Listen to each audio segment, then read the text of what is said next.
ka ba naghihintay?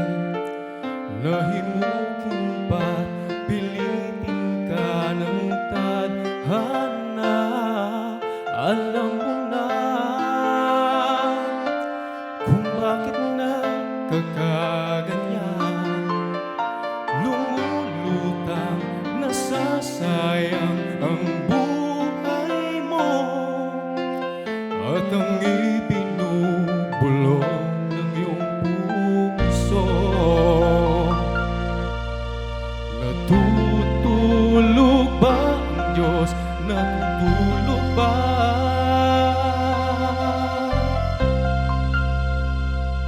At ikaw ay kaagad sumusuko, munting hirap at kunting pagsubok lamang. Bakit ganyan? Nasaan ang iyong tapang?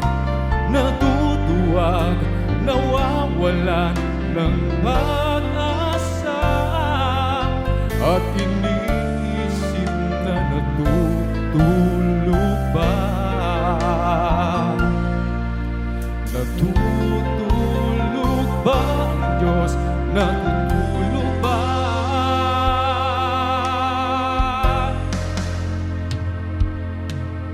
Sikapin mong, pilitin mong tibayan ang iyong puso.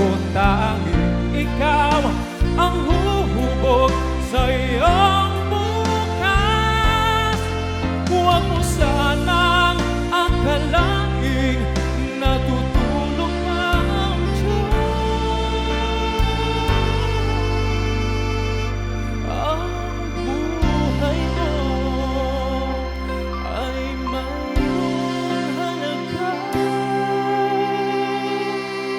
sa Kanya.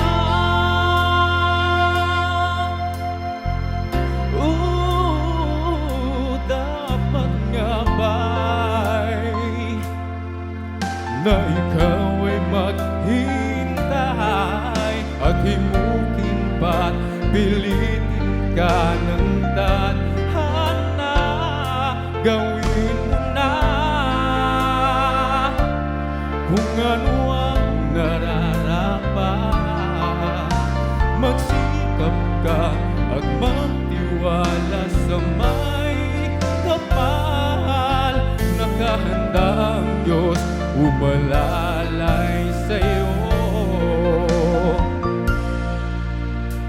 Hinihintay ka lang, kaibigan.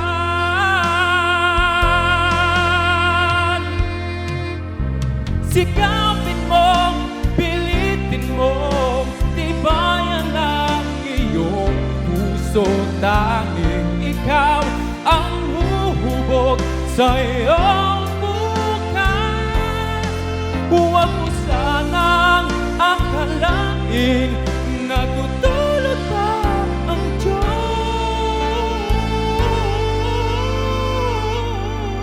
Ang